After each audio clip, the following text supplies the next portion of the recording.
নরসিংদীর শিবপুরে বাড়িঘর লুটপাট ভাঙচুরে বিক্ষোভ মিছিল। নরসিংদীর শিবপুরে বাড়িঘর ভাঙচুর লুটপাটের অভিযোগ উঠেছে। এ নিয়ে বিক্ষোভ মিছিল ও প্রতিবাদ সভা করেন পৌরসভার সাধারণ জনগণ। প্রতিবেশী কিছু ক্ষমতাধর ব্যক্তিদের নেতৃত্বে বানিয়াদি এলাকার বাসিন্দা জাকির সরকারের বাড়িতে এবং অ্যাডভোকেট মাহমুদুল হাসান বাবুল মৈশানের বাড়িতে এ হামলা করা হয় বলে জানা যায়। সংগ্রামী সাধারণ সম্পাদক এবং সংগ্রামী সভাপতির বাড়িতে হামলা করেছে সাধারণত তুচ্ছ একটি ঘটনাকে কেন্দ্র করে। অভিযুক্তকে দল থেকে বহিষ্কার করেন, নয়তো কিন্তু শিবপুর পৌরসভা বিএনপি বসে থাকবে না। প্রয়োজনে আমরা গণপদত্যাগ করব, তারপরেও আমরা এই অন্যায়কে মেনে নিতে পারি না। ২৬ আগস্ট মঙ্গলবার বিকেলে পৌরসভার বানিয়াদি এলাকায় এ নিয়ে বিক্ষোভ মিছিল ও সমাবেশ করা হয়। পৌরসভার বানিয়াদি এলাকার অ্যাডভোকেট মাহমুদুল হাসান বাবুল মৈশান এবং জাকির সরকার সহ এলাকার সাধারণ জনগণ অভিযোগ করেন, গত ৫ই আগস্ট সরকার পদত্যাগ করার পর কিছু সন্ত্রাসীরা গিয়ে অ্যাডভোকেট বাবুল মৈশানের বাড়ি এবং জাকির সরকারের বাড়ি ঘর দোকানপাট ভাঙচুর ও লুটপাট চালায়। পৌরসভা বিএনপির সাধারণ সম্পাদক জাকির হোসেন সরকার এ প্রসঙ্গে বলেন, শফিক মির্জার উদ্দেশ্যে একটি কথা বলি। শফিক মির্জা, আমি তোমাকে বলতে চাই,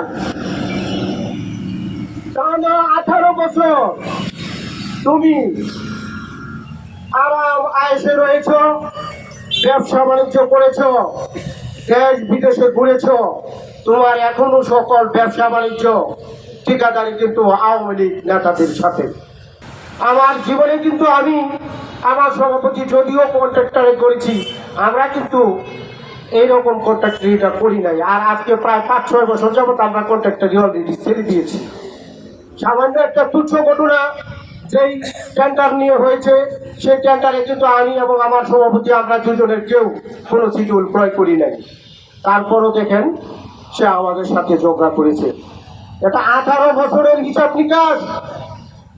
এই 18 বছরে এই দলের মধ্যে অনেক কিছু হয়ে গেছে। অনেকবার জেল কেটেছি, অনেক মামলার আমার আসামি হয়েছি। হাজিরা দিতে দিতে দিতে দিতে মোটামুটি পাগলের মতো হয়ে গেছি।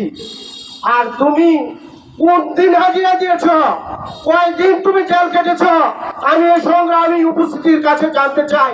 তার জীবনে কিসে কোনোদিন একটা মামলায় একদিনের জন্য কেন আধা ঘন্টার জন্য জেল কেটেছে, এরকম কোনো ঘটনা আপনারা জানেন? তাহলে এই ব্যক্তিটা কিভাবে আমাদের উপরে হামলা করে? এ সময় আরও বক্তব্য রাখেন শিবপুর পৌরসভা বিএনপির সভাপতি, শিবপুর শহীদ আসাদ কলেজের সাবেক ভিপি অ্যাডভোকেট মাহমুদুল হাসান বাবুল মৈশান। আব্দুল মান্নান সাহেব, ভূঁইয়া সাহেব এখানে নির্বাচন করেছিলেন, তখনও কিন্তু আমরা আলহাজ তোফাজ্জল হোসেন মাস্টারের ধানের শীষ নিয়ে যখন ইনি প্রতিদ্বন্দ্বিতা করেছিলেন, আমরা কিন্তু কেন্দ্রের সিদ্ধান্ত মেনে সেজন্য তোফাজ্জল মাস্টারের সাথে থেকে রাজনীতিটা করেছি। সেই থেকে হাঁটি হাঁটি পাপা করে আমরা আজকে এই রাজপথে যখন আমাদের ছাত্র যুবক, এদেশের মেহনতি মানুষ এবং আমার দলের এবং বিভিন্ন রাজনৈতিক নেতা কর্মীদেরকে নিয়ে যখন এই অবৈধ একটা ভোটারবিহীন, ভোট চোর, ভোট ডাকাত ফ্যাসিস্ট সরকারকে পতনের মাধ্যমে যেদিন আমরা আবার নতুন ভাবে 2024 সালের 5ই আগস্ট যেদিন স্বাধীন হয়েছি আবার নতুন ভাবে, সেদিন আমরা যখন আন্দোলনে আনন্দে যখন উদ্দীপিত, আমরা যখন আনন্দিত, আমরা যখন মিছিলে মগ্ন, আমরা তখনও দেখেছি যে 4 তারিখে যারা আমাদেরকে দা, ছুরি, পিস্তল নিয়ে হামলা করেছিল, তারাও দেখা গেছে এই কুচক্রী মহল। আজকে যার বহিষ্কারের প্রতিবাদে আমরা একত্রিত হয়েছি, তাদের গোষ্ঠীর নেতৃত্বে তারা কিন্তু আমাদের এই মিছিলের সম্মুখভাগে চলে এসেছে। তারা সন্ত্রাসীদের দৃষ্টান্তমূলক বিচার দাবি করেন। Report Rafsan Hasan Sohag, Narsingdi TV.